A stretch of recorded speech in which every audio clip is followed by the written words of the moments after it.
Hola, bienvenidas y bienvenidos a La Memoria Errante. Les estábamos esperando. Pónganse cómodos y comencemos.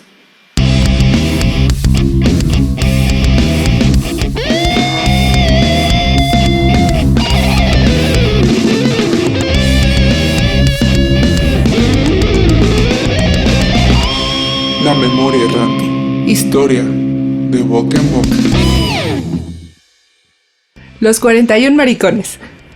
Aquí están los maricones muy chulos y coquetones. Hace aún muy pocos días que en la calle de La Paz, los gendarmes atisbaron un gran baile singular. 41 lagartijos disfrazados, la mitad de simpáticas muchachas, bailaban como el que más. La otra mitad con su traje, es decir, de masculinos, gozaban al estrechar a los famosos jotitos. Vestidos de raso y seda al último figurín, con pelucas bien peinadas y moviéndose con chic. Abanicos elegantes portaban con gentileza, y aretes o dormilonas pasados por las orejas. Sus caras muy repintadas con albayalde o con cal, con ceniza o velutina, pues vaya usted a adivinar. Llevaban buenos corsés, con pechos bien abultados y cadenitas y muslos postizos, pues está claro. El caso es que se miraban salerosas, retrecheras, danzando al compás seguido de música ratonera. Se trataba, según dicen, de efectuar alegre rifa de un niño de 14 años, por colmo de picardías. Cuando más entusiasmados y quitados de la pena se hallaban los mariquitos gozando de aquella fiesta, ¡pum!, que los gendarmes entran, sorprendiendo a los jotones. Y aquello sí fue de verse. ¡Qué apuros y aflicciones! Algunos quieren correr o echarse dentro del común. Otros quieren desnudarse, a otros les da el patatús. Una alarma general. Lloran, chillan y hasta ladran. ¡Qué rebumbio! ¡Qué conflicto!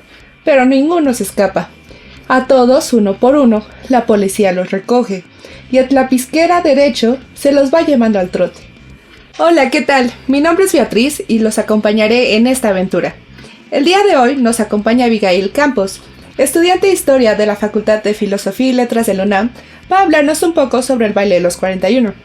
Hola Abigail, bienvenida. ¿Qué tal te encuentras el día de hoy? Pues me encuentro muy bien, algo nerviosa porque este es mi primer podcast, pero muy feliz. Nos da mucho gusto tenerte con nosotros y más para hablar sobre un tema tan interesante y controversial como es este. Este año se cumplen 118 años de tan famoso baile. Algunas personas dicen que fue el 17, otras que el 18 y el resto dicen que fue el 20. Pero todas concuerdan con que se llevó a cabo en noviembre de 1901. Se estarán preguntando, ¿qué es el baile de los 41?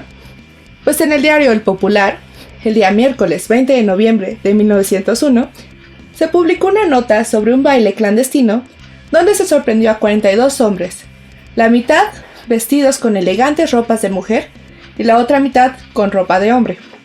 En esta nota también se menciona que algunos de los hombres que se encontraban en la celebración fueron reconocidos y que eran hombres que diariamente se veían en la calle de Plateros. Actualmente es la calle de Madero, en el centro de la Ciudad de México. Para terminar la nota, los editores escribieron que no darían a sus lectores más detalles, por ser en sumo asquerosos. Hay que recordar que durante el Porfiriato, que va de 1876 a 1911, la sociedad mexicana se caracterizó por ser muy conservadora. La Iglesia Católica todavía tenía gran influencia en todos los ámbitos sociales, y por lo tanto, las leyes que regían el buen comportamiento social eran las dictadas por esta. Además de la existencia de todos los códigos de comportamiento que existían, tanto para hombres como para mujeres, sin importar su clase social, debían de comportarse civilizadamente. La forma de vestir y de actuar eran enseñadas en casa. Se les enseñaba cuáles actividades eran para jóvenes y cuáles para señoritas. Las diferencias eran muy marcadas para cada género. Dinos, Abigail, ¿cómo era esta sociedad porfiriana? Pues con respecto al tema de los 41 y sobre todo de la homosexualidad, la sociedad porfiriana era muy cerrada a la homosexualidad, principalmente porque la ignoraban, o sea, la mantenían totalmente invisibilizada, no la consideraban parte de su propia sociedad, ni de su cultura, ni en la psiquiatría, ni en lo legal, nada, o sea, no no los tenían considerados para nada. También, en específico, había una gran exaltación hacia la familia, porque se pensaba que la madre era el pilar de la familia, y ella era la que educaba a los hijos varones, era la que le inculcaba los valores masculinos, o sea, la que dejaba que los niños se convirtieran en hombres. Pero también estaba el otro lado de la sobreprotección, que era muy criticado, porque no dejaba que los niños se convirtieran en hombres fuertes, sino que los llevaban al otro extremo, que era el ser hombres afeminados. Y los hombres afeminados no eran muy bien aceptados en la sociedad porfiriana. Teniendo esto en cuenta, creo que debió de ser impresionante la reacción de la sociedad mexicana, en especial la de la Ciudad de México, al enterarse de tal acontecimiento. El escándalo debió de ser enorme y el impacto mucho más, pues se tuvieron que cuestionar un acto tan inmoral. ¿Cómo era posible que los hombres se vistieran como mujeres y bailaran entre ellos, no? Además de que era una actividad que en la época se podría considerar hasta antinatural. Según lo que se sabe de ese día, ¿cómo ocurrieron los hechos? Pues justamente la fecha que yo tengo así como marcada y específica para el evento fue la noche, entre noche y madrugada del 17 de noviembre de 1901, en donde se realizó una redada en la casa número 4 de la calle La Paz, porque uno de los policías que estaban ahí vigilando la zona se dio cuenta de que llegaban muchos carruajes de personas de élite, o sea, carruajes grandes con varias personas, y estas personas se veían muy raras. Entonces como que le dio mala espina, entonces fue a tocar a la puerta. En el momento en el que toca la puerta, le abre un hombre, pero para su sorpresa era un hombre con vestido, con collares, o sea, con toda la indumentaria femenina de la época. Y es ahí cuando decide que todos deben ser arrestados y llevados directamente hacia la justicia. Los arrestan a todos y resulta que eran 42 personas. Pero varios días después, los periódicos reportan que nada más eran 41 personas y nunca dan el motivo de por qué bajaron el número a 41, diciendo al principio que eran 42. Y bueno, lo que hacen de un principio es primero arrestarlos por principalmente no tener permiso para hacer la fiesta, y luego porque era considerado una conducta no solamente amoral, sino también un delito contra el pudor, contra la moral, y por ser un vicio corruptor. Entonces, lo que hacen es que los dividen, y a los que tenían vestido los ponen a barrer las calles circundantes en la mañana. Luego los van registrando, pero lo importante aquí es que ninguno se registra con su nombre verdadero, sino que ponen nombres falsos o simplemente no hay forma de saber que ellos estuvieron en el baile. Luego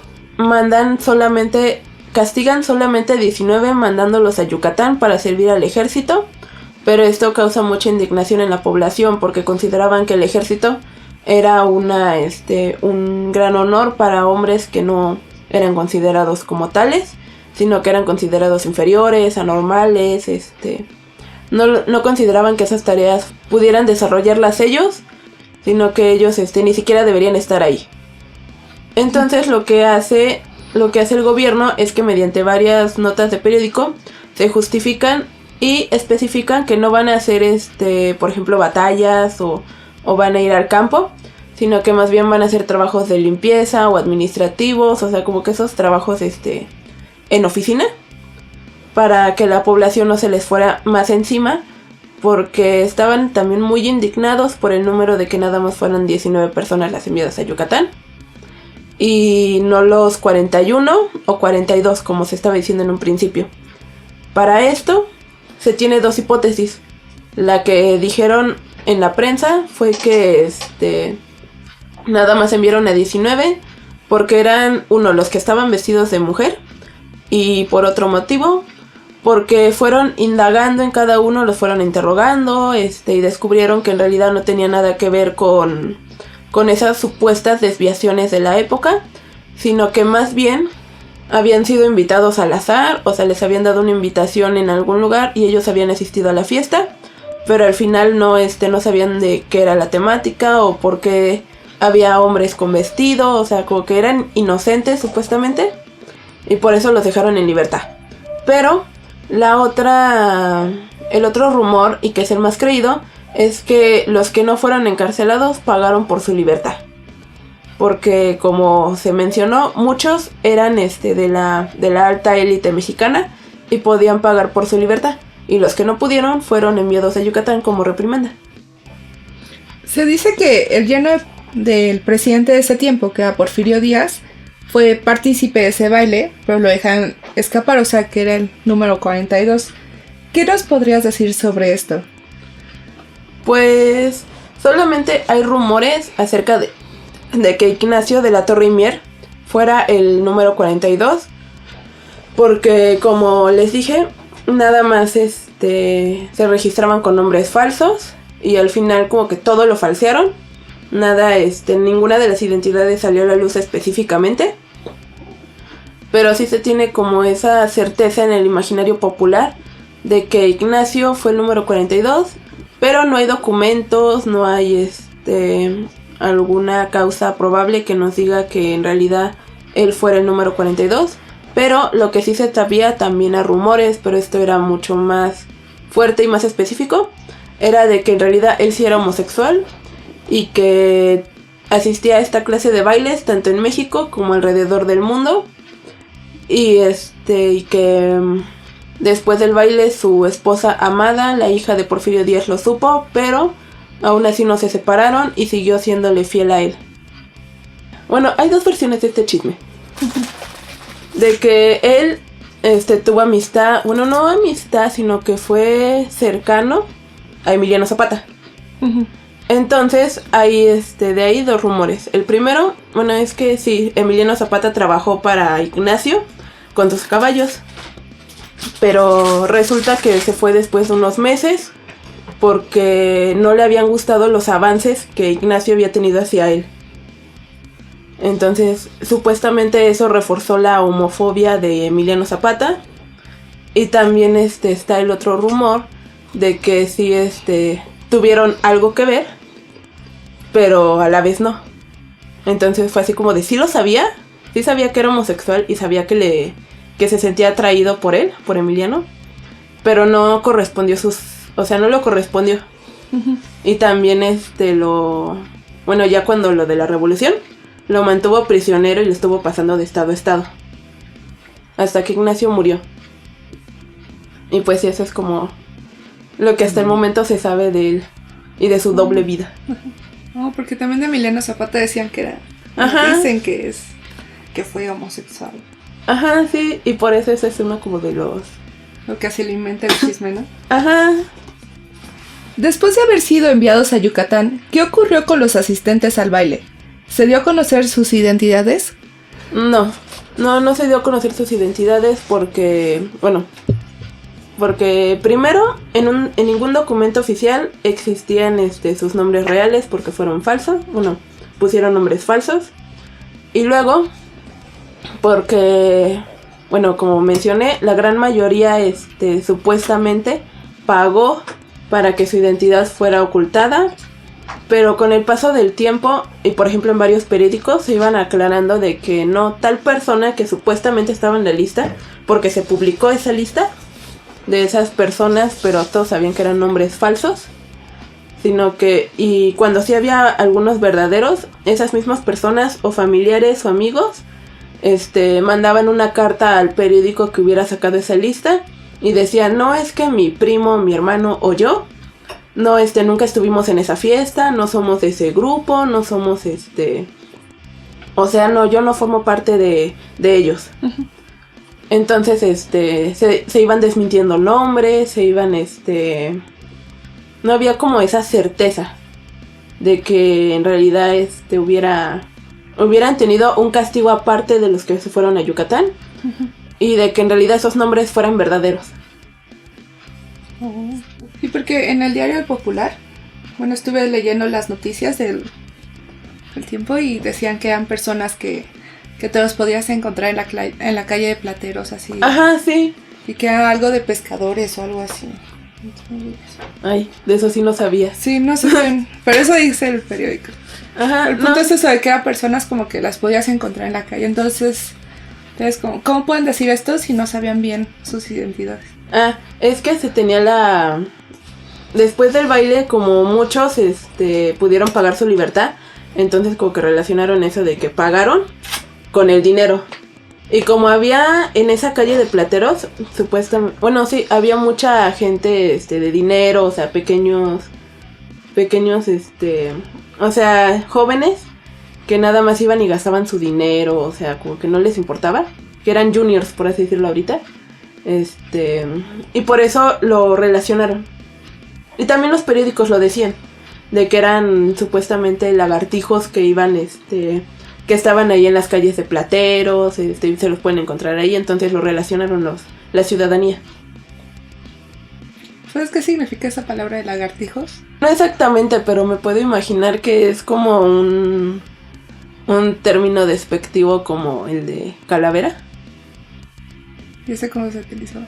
Ah, es que una vez leí un texto que decía que el término de calavera era para un hombre que... Ay, ¿cómo decirlo? Como vicioso y así, o sea, como, no sé, un vago o algo así. ¿Se podría decir que este tipo de actividades eran ilegales? Pues eran ilegales en tanto fueran descubiertas. Como mencioné, supuestamente ya había habido bailes de este tipo, que igual había hombres con vestido. Incluso llegó el rumor de que en esa fiesta iban a sortear, a vender a un joven.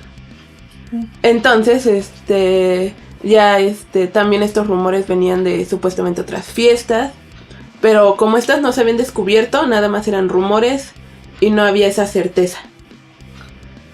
Y era ilegal en tanto eran descubiertas, porque igual había habido otras, otras fiestas como clandestinas, pero que no eran de la misma temática. Igual nada más, necesitaban el permiso y eso era como que lo único ilegal. Por lo que pudieron arrestarlos. Por el permiso. Ajá. Pero, sí, o sea, sí podía haber como un baile donde solo hubieran hombres. Ajá, sí. No había problema mientras estuvieran vestidos de mujer. Ajá. Ajá, o sea, no nada más como que esa parte de que la policía o los demás no lo descubrieran, o sea, que se mantuvieran en secreto, no era ilegal. Con la nota que mencioné del diario El Popular, fácilmente nos podemos dar cuenta que existía el rechazo hacia la homosexualidad. Pero ¿hasta qué grado llegaba su rechazo? ¿Cómo eran tratados los homosexuales durante el Porfiriato? ¿Y qué se pensaba o qué se decía en la opinión pública sobre ellos? Bueno, pues había un rechazo total hacia la homosexualidad, tanto que eran, no solamente eran invisibilizados, sino que no se consideraba que en México existiera la homosexualidad como tal, sino nada más como el afeminamiento, que era, por ejemplo, hombres que se cuidaban mucho el cabello, que usaban cremas para la piel, o sea, que no tenían esa imagen de hombre rudo, que trabaja todo el día en la tierra y todo eso, ¿no? O sea, no, eran más delicados, por ejemplo, les gustaba, según leí, el vicio o la inutilidad de la lectura. Entonces como que les gustaban todas esas cosas que eran características de mujeres, pero no llegaban a ser homosexuales como tal, porque seguían sintiéndose atraídos por mujeres. Ajá, entonces no lo consideraban. Y bueno, en México no se creía que existieran homosexuales. Y también incluso cuando fue lo del juicio de Oscar Wilde en Inglaterra, que fue unos años antes, simplemente se hicieron unas cuantas notas en pocos periódicos acerca del tema y simplemente no le tomaron importancia. Fue así como de, este hijo de Sodoma o este pervertido, invertido y ya. No, o sea, como que nadie le tomó importancia y no creían que era un problema de otros países. Por ejemplo, en Alemania también hubo un juicio a un... no me acuerdo muy bien específicamente, pero era a dos generales, creo, por ser amantes. Entonces era como algo así como de, pasa en otros países, pero aquí estamos bien, porque no no tenemos esa falta a la moral, o no hay ningún invertido, todos somos normales aquí. Entonces, cuando se supo lo del baile y de que se tenía esa concepción de que si había algún homosexual o algún anormal, como les llamaban, eran personas pobres, iletradas, ignorantes, o sea, eran de estas clases bajas que se les consideraba de lo peor, o sea, posibles criminales, no los o sea, pensaban lo peor de ellos, y al momento del baile se descubre que la mayoría formaba parte de las altas élites de México. Entonces fue un gran choque porque no sabían cómo tratarlo. Para empezar, ellos no tenían una legislación específica para esta clase de temas, sino que tuvieron que irla desarrollando después para tener un castigo más fuerte, para persuadir a las personas que quisieran igual concurrir en estos bailes o en estas actividades ilícitas que ellos consideraban. Y la población también tuvieron que crearse nuevos imaginarios, tuvieron que nuevas ideas, en la psiquiatría, en la medicina, en el ámbito, incluso en la literatura, se tuvieron que crear nuevos conceptos, nuevas imágenes. Porque, por ejemplo, antes había habido cuentos de no me acuerdo de los títulos, pero dos en específico que igual trataban de una persona vistiéndose del género opuesto, pero con intenciones no para gustarle a alguien, sino más bien como para averiguar cosas o para burlarse de esa persona. Por ejemplo, un amigo se vistió de una mujer para engañar a su amigo y burlarse de él. O sea, no era como que esta homosexualidad clara como en el baile. O por ejemplo, una mujer que se viste de hombre para recuperar a su esposo, pero al final ambos terminan cayendo por un barranco, porque ella, vestida de hombre, lo besa y él se siente tan mal que decide suicidarse, pero en el momento en el que van cayendo, ella descubre que es mujer y es así como de, no manches.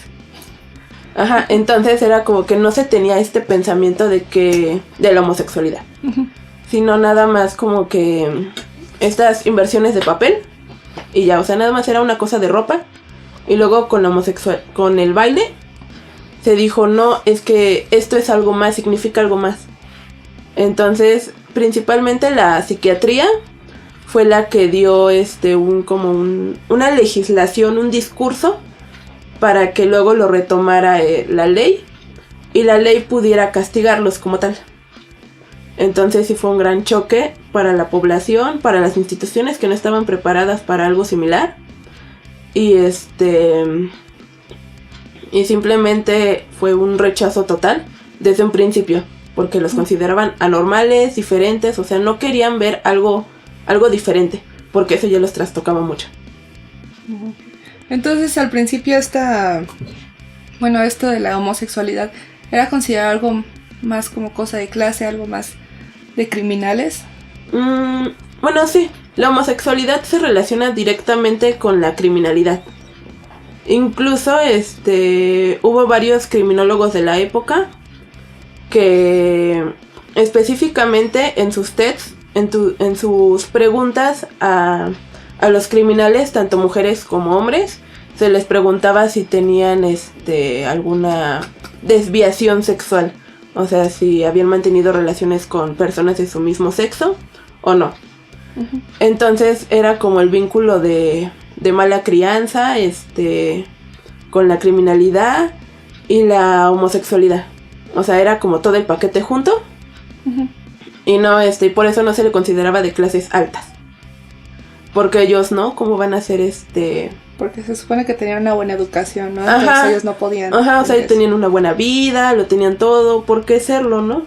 Entonces, cuando se dan cuenta de lo del baile es como un gran choque. ¿Cuál fue el impacto mediático que tuvo el baile? El baile tuvo un gran impacto porque, por ejemplo, durante 2 meses, específicamente de noviembre a diciembre, eso fue prácticamente de lo que hablaron los periódicos. Todos los periódicos querían sacar el tema. Siempre se tenía esa como curiosidad morbosa del tema. O sea, todo el mundo hablaba mal de los 41, todo el mundo hablaba mal de las altas élites por permitir esa clase de vicios. Pero todos estaban ahí de morbosos comprando los periódicos, leyendo esas notas específicas sobre los 41, porque era divertido. Uh-huh. Ellos, los editores, los escritores, todas las personas que publicaban en los periódicos, hablaban acerca de los 41, pero no de una forma objetiva, sino más bien era o criticando a las élites o burlándose directamente de los 41. O por ejemplo llegaban a inventar estas cartas o diarios acerca de los mismos participantes. O sea, no daban nombres como específicos, uh-huh, sino que les ponían sobrenombres, que eran como las versiones femeninas de nombres masculinos.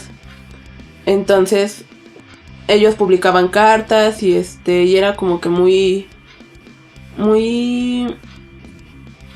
O sea, era para la diversión de los lectores, era como para tener más lectores, era para alimentar su morbo, era para... O sea, simplemente era para eso. Y después de 2 meses ya el tema simplemente comenzó a acabarse. Después de que enviaron a los últimos a Yucatán, a los 19 a Yucatán, el tema ya empezó a quedar muy corto, como que ya no tenían de dónde sacar y nada más iban inventando, por ejemplo, cartas, de cómo entre ellos enviaban cartas y de que se querían y de que, por ejemplo, no hubo varios que se burlaban mucho de su sufrimiento, de sus sentimientos, y los minimizaban totalmente. Entonces todo este evento le sirvió a la prensa para criticar a las élites y también, ajá, no sé, las clases medias como veían esto. Era igual, ¿les sirvió también para criticarlas? Ajá, sí. Justamente las clases medias criticaban mucho a las élites con esto específicamente como de cómo pudieron permitir el vicio y cómo no cuidan mejor a sus hijos, pero en la clase media no se vio tan reflejado, uh-huh, como el golpe que sí tuvo las élites porfirianas, o por ejemplo las clases bajas, que ya no solamente eran vistas, bueno, que ya no tenían este concepto de solamente ellos pueden ser, sino que también se dieron cuenta de que en cualquier clase. Uh-huh. Y en cuanto a la homosexualidad femenina, pues eso es muy interesante, porque para empezar la homosexualidad femenina fue muy invisibilizada, y cuando se dio lo del baile, igual fue como de... no le dieron ninguna importancia. Uh-huh. No... Nada más nunca hablaban de mujeres homosexuales, sino nada más de hombres. Y ya en la parte criminológica, uh-huh, sí se hablaba de ellas, pero bueno, se hicieron varios cuestionamientos hacia mujeres homosexuales, pero bueno, hacia mujeres en cárceles, pero solamente les preguntaban si habían mantenido relaciones con mujeres y ellas decían sí o no, pero cuando contestaban se creía que en realidad era como un ¿cómo decirlo? O sea, era como una parte de esa inferioridad femenina, de esa delicadeza femenina que no que no puede soportar la criminalidad, o sea, no puede soportar la violencia y todo eso, uh-huh, y entonces recurre a la homosexualidad. O sea, no se le veía como a los hombres de que es por pecaminoso o es vicioso o él puede elegirlo, no, uh-huh, sino que la mujer se ve orillada a ser homosexual para ser protegida, porque necesita amor, porque necesita el cuidado de otras personas. Y también en los reclusorios se hablaba de que había crímenes pasionales, uh-huh, de por ejemplo un triángulo amoroso donde una mujer mataba a la otra. Y se le consideraba un rasgo de su inferioridad. femenina, no como a los hombres. Era como que esta diferencia muy marcada de todo eso contribuye a decir que la mujer es inferior, no como a los hombres. Tengo aquí una caricatura realizada por José Guadalupe Posada, donde está representado el baile de los 41, y que venía en una hoja suelta llamada La Gaceta Callejera, acompañada de un corrido, que es el que escucharon al principio de este episodio, y que les dejaré en nuestras redes y en nuestro blog. Este año, en el cartel de la Marcha del Orgullo LGBTTI, se hizo un recorrido histórico que, aprovechando las coincidencias de los años 41 de la marcha y los 41 participantes en el baile, decidieron que este recorrido iniciara con una ilustración del baile de los 41 que se basa en la caricatura de Posada. ¿Nos podrías decir qué otras representaciones artísticas hubo sobre este baile en su época y qué representaciones ha tenido hasta la actualidad? Pues las representaciones que tuvo en la época fueron principalmente narrativas y las dio la prensa, pero también hubo otras representaciones, como por ejemplo los grabados de Guadalupe Posada, que fueron los que más llenaron el imaginario mexicano, porque fueron como esa representación visual que todos podían ver, que todos podían como señalar si no sabían leer o algo así o no conocían. Sabían que mediante ese grabado podían saber de lo que trataba. Y también, por ejemplo, hubo unos años después, en 1905, se publicó una novela crítica que se llama Los 41, novela crítico-social, de Eduardo A. Castrejón, pero este es seudónimo, nunca se supo quién era el autor. Hay sospechas de quién pudo haber sido, pero no está nada confirmado. Y esta novela en realidad no tuvo mucha importancia ni siquiera para los propios literatos, porque solamente se conserva un ejemplar de la época y no está como por así decirlo en listas de literatura de la época, o sea, como que no se le tomó en cuenta, pero es muy crítica, como dice el mismo texto, es una crítica, pero no hacia los 41, sino más bien a las élites, por viciosas, por permitir esta clase de actos. Y también critica mucho a toda la sociedad en general. También critica principalmente a los 41. Pero esto es muy chistoso porque no solamente habla acerca de que no es que son unos pecadores, unos viciosos que o sea, tuvieron esa elección de poder ser buenas personas y decidieron ser lo peor que hay en este mundo. Entonces, pero al mismo tiempo que los critica y los sataniza y le dice a la población, no sean como ellos, sean hombres fuertes, varoniles, machos, sino que también hay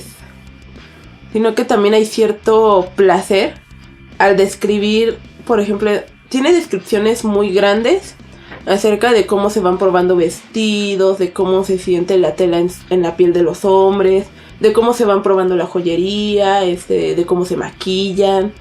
Incluso hay una parte muy específica de la que me acuerdo, es que habla de uno de los protagonistas, ve a otro de los protagonistas y puede describir ese sentimiento de verlo, o sea, esa sensualidad.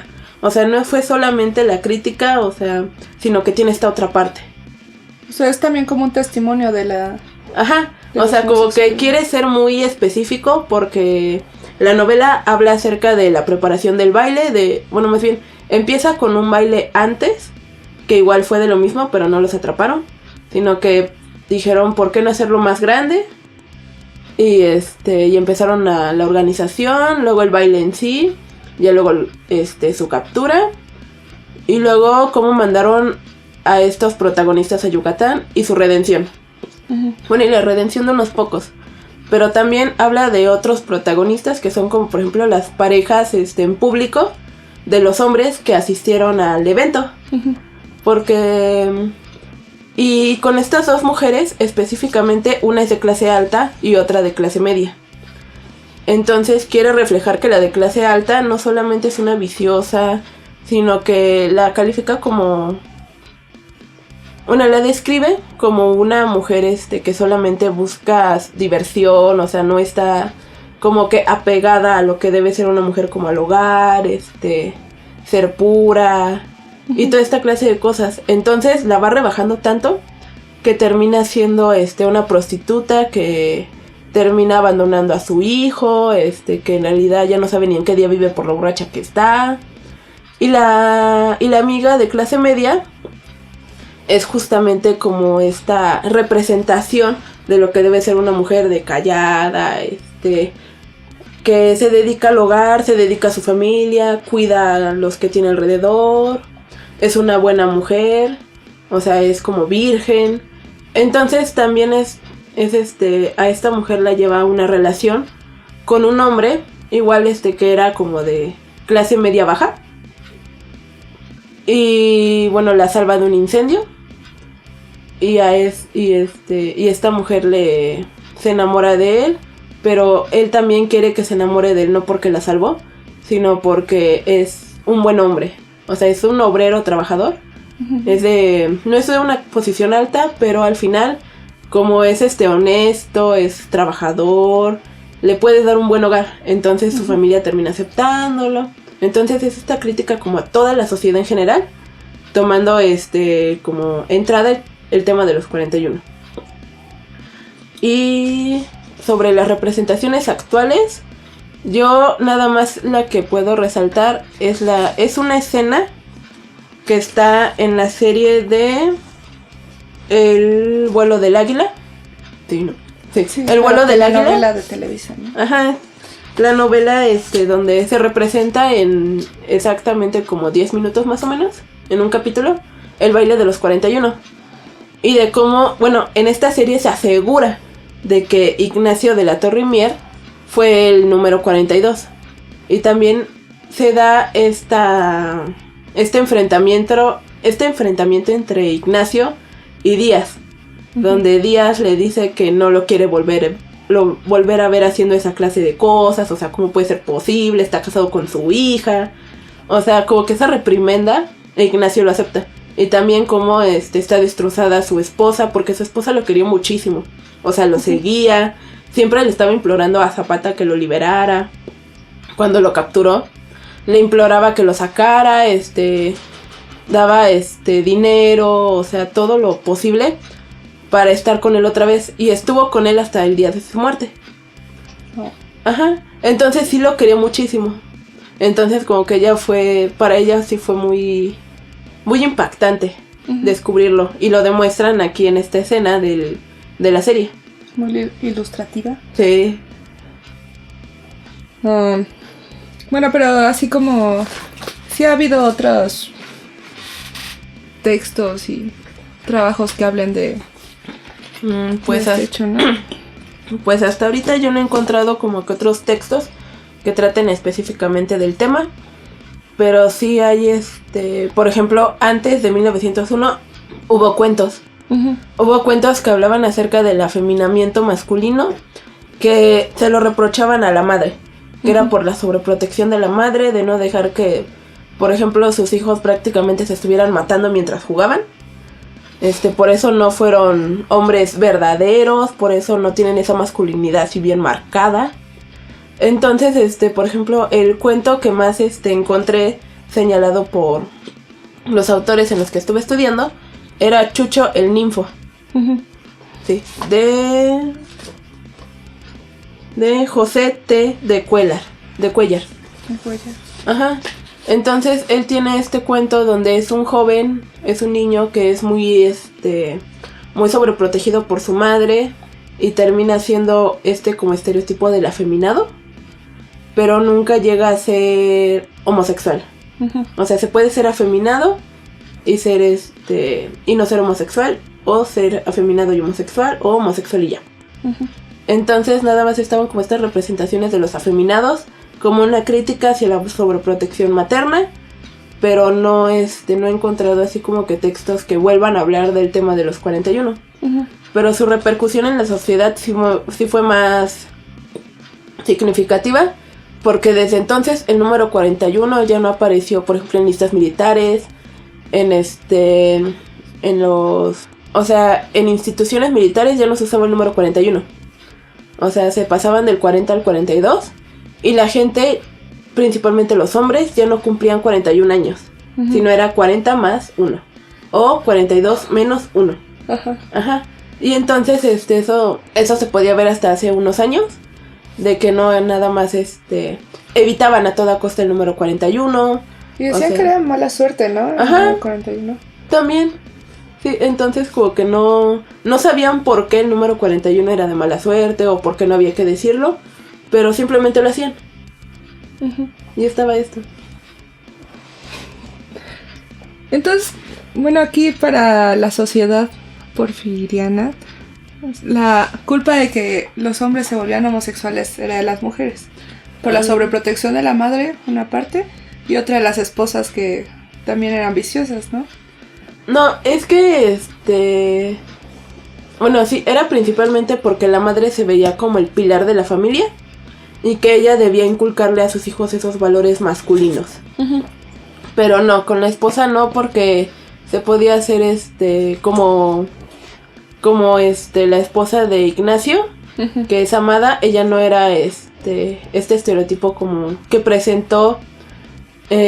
se presentó en la novela crítica de los 41, sino que ella era ella era una mujer respetable, era todo lo que debía hacer para representar a la hija de Díaz, sino que era principalmente por la madre y porque ellos lo elegían. O sea, ellos como que no podían contener sus impulsos, sus impulsos carnales anormales, y lo decidían. O sea, ellos podían reprimirse, podían casarse, podían entrar a la iglesia, o sea, lo veían como que había muchas opciones, pero al final elegían irse por el camino del mal. Entonces era como elección propia, y al final eran así juzgados, como de tú lo elegiste, ahora frígate. ¿Y el padre? Al padre nunca encontré que se le relacionara, sino que simplemente se creía que la crianza era materna y el padre no tenía nada que ver. En 2001 se colocó una placa a un costado del Centro Cultural José Martí para recordar el baile por sus 100 años. Además de que varias personas han hablado y escrito sobre el tema, por ejemplo, Carlos Monsiváis. A partir de todo lo que hemos comentado hasta ahorita, ¿cuál crees que sea la trascendencia o importancia de este hecho? Pues la trascendencia del baile de los 41 lo señalan muchos autores y yo también lo creo, de que el baile no solamente demostró que la población era muy diversa, sino que como la sociedad anterior era muy indiferente hacia la diversidad, hacia todo lo que consideraban anormal, el baile lo que hizo fue visibilizar a toda esta población para que ya no solamente los visibilizaron, sino que le dijeron al mundo, a todo México, que ellos existían, que ellos eran reales, o sea, les dieron una realidad a todos los homosexuales y ya entonces se tenía como esta idea de que ya no, o sea, si tú eras homosexual, te podías sentir reprimido, te podías sentir solo, pero después del baile se dieron cuenta de que existían en todos los campos sociales, en todas las clases, o sea, podía pertenecer a cualquier lado y ya no se cerraron a eso, sino que tuvieron que abrir para integrarlos a sus propios discursos de gobierno, médicos, psiquiátricos, criminológicos. Tuvieron que aceptar su existencia, tuvieron que explicarla, tuvieron que aceptar que ellos existían, ya les dieron forma, les daban nombre, ya tenían como que esa certeza de que no estaban solos. Pero lo hicieron las instituciones para poder recluirlos, para poder invisibilizarlos de otra manera, al decir que eran pecadores, que eran locos, que eran enfermos, que eran desviados o invertidos. Y poder excluirlos, pero de una diferente manera. Y esos excluidos ya no se sentían excluidos, sino que en su mismo grupo podían sentirse unidos, porque eran excluidos por todos los demás, pero no por ellos mismos.